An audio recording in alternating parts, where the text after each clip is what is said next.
Hey, it's Mark. In this video, I'm going to show you how to connect your AirPods to your Mac. So you can have them connected to your iPhone, also to your Mac, and it should automatically pick up which device is closest, and you can also go into your preferences and select which device you want to listen to.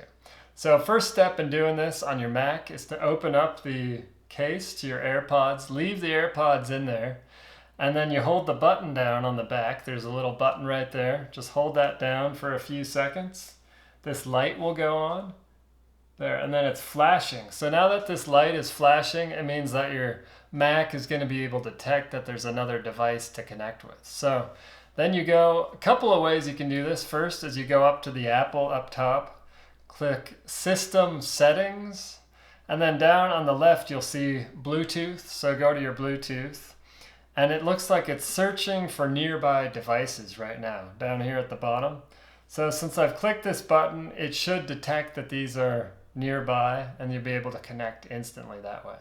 All right, so there you go. It took a few seconds, probably a little longer than I thought. It was like maybe 15 seconds for this to find the AirPods. Then you're gonna click the connect button right there. And if you have a 2019 or newer version of AirPods, this prompt will come up that says, do you want to enable Siri and set up Hey Siri? So you can do that right from here. I'm going to click enable and then set up Siri. So it'll walk you through the steps to set this up right on your MacBook. You can just continue, say, hey Siri, how's the weather?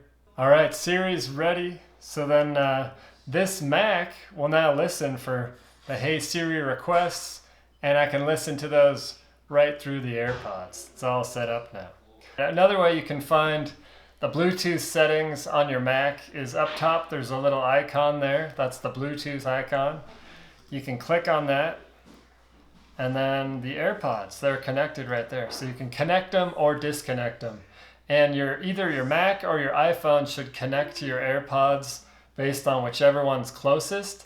If the AirPods connect to your iPhone and you want them connected to your Mac instead, simply go up to the icon on your Mac and just click AirPods in there, and you'll switch from your iPhone to your Mac. So now that I've successfully connected my AirPods to my Mac, you'll see up top there's a little icon with the AirPods showing right there. So if I click on that, I can change the sound on there. I can also change which settings I have in my AirPods themselves. So there's all sorts of things you can see in there. It'll show you which model, version I'm using, etc. I hope this video was helpful for you. If you like it, give us a like and subscribe to our channel, and we'll see you again soon.